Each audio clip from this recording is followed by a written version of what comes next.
invest in the future, defeat malaria. With a sub-team, let the children talk. We realize that the large number of those who carry the burden of malaria are children. The under fives were the one dying most, but the children going to school also, many of them are also dying. The burden of malaria on that children is very high. The team is investing in the future. That population needs to be protected.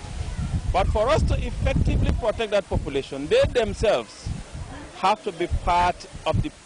Data from Multiple Indicator Cluster Survey 2010 and Malaria Indicator Survey 2011, and even from Malaria Sentinel Surveillance 2012, all show that the burden of the disease is high on school-going children, especially the age group above 5 years to 14 years. The occasion also showcased the very survey findings on malaria by the school children, courtesy of SIAM. Cognizant of the fact children are the most affected by malaria, thus this Public Health Research and Development Center guided and supported the children to conduct their own research on malaria by way of enhancing their participation in its prevention and control. The SIAM director, Mamadou K. Cham, gave a word of advice to both the children and parents regarding malaria prevention and control, and went on to reveal a handsome prize for any school under their pilot program that is able to register the least malaria cases by the end of the year. Because yes, have the patients and help the children so they have the early treatment. And when they come home, the mothers will have to they make sure that they take the medication all the time. And the father should also ask the mom, I hope you have given Lamine, I hope you have given Ida the medication. That's the role of the father. The father should supervise. The mother should be, because the mother is closer to the child, should make sure the child have. But the father should also make sure, hey, I hope you have given Buba the medicine today. That's what we expect every parent to do. We expect the child to do their part. We expect the parents also to do their part. And that's what we are going to monitor. We're going to monitor it, and we are going to see the best performing school. We're certainly going to give them a Christmas present. The YMCA Wellness and Fitness Center Coordinator, Joseph Senghor, expressed gratitude to their partners and sponsors, such as SIAM, Riders for Health, and others for making the event a success, while commending the school authorities and parents for allowing their children to partake in the commemoration of World Malaria Day. SIAM and YMCA committed to making the voice of the children heard, believing that they are the most affected by malaria, and as the nation's precious gifts, they deserve protection in all aspects, especially the world's most killer disease, malaria. Buba SMCC, GRTS. While football fans are anxious to travel to Brazil and watch the World Cup, hundreds of landless people in Sao Paulo watch with indignation as the World Cup stadium is being built, and find out why millions of Twitter fans are sticking with the authorities in Nigeria to free more than 200 girls abducted by Boko Haram. Don't go away.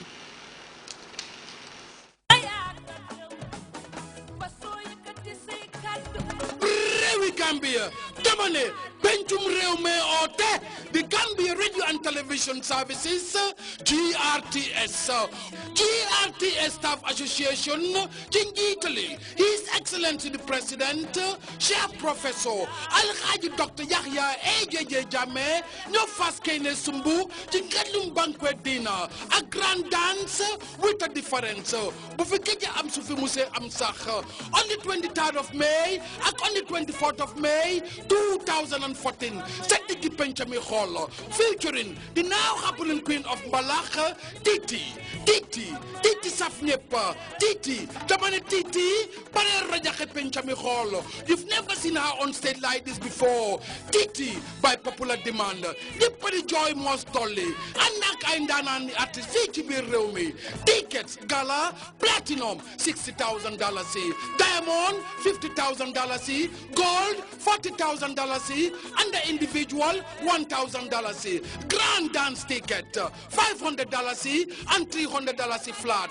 For all reservations, please call 991-1992-365-5518 203-1850-682-9536. Suñu réew, Gambia.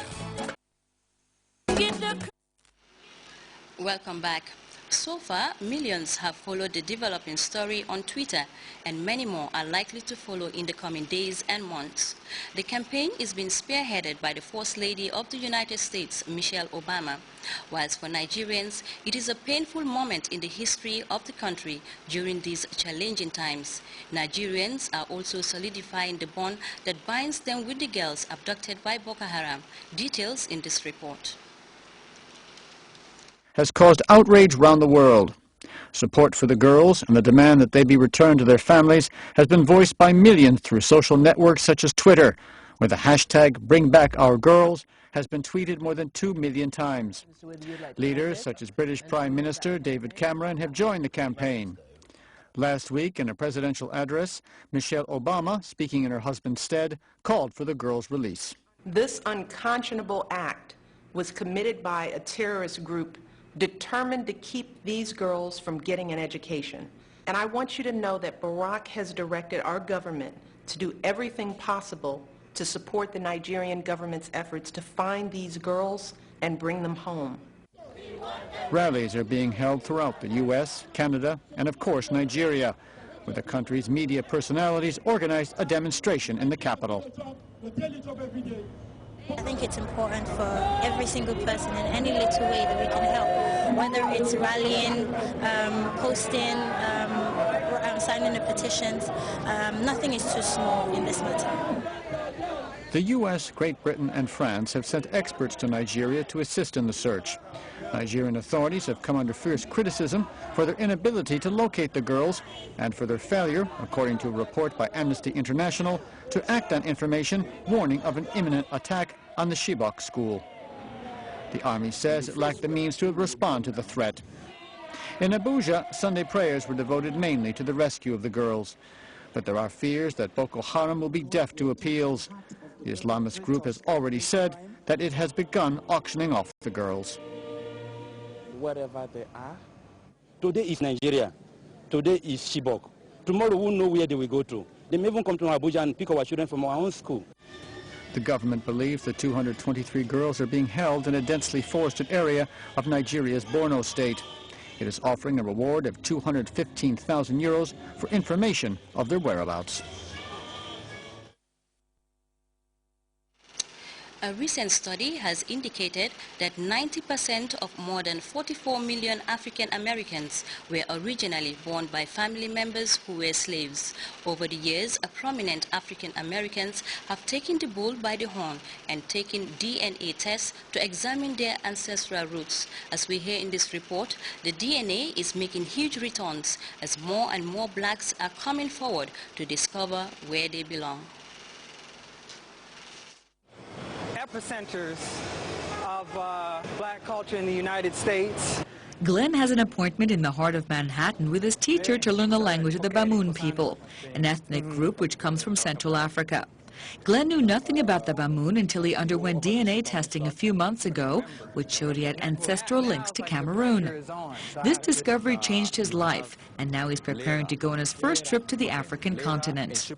I'm doing something that my parents thought would never be possible, that a lot of African Americans didn't think would be possible, to reconnect directly back to my ancestors through a present-day person. So I think the ancestors are smiling. DNA testing is becoming a booming business in the United States. What do you do? I'm just taking his DNA samples from his mouth. All that is needed is a saliva sample, $450, and 6 weeks to scientifically analyze someone's ethnic background.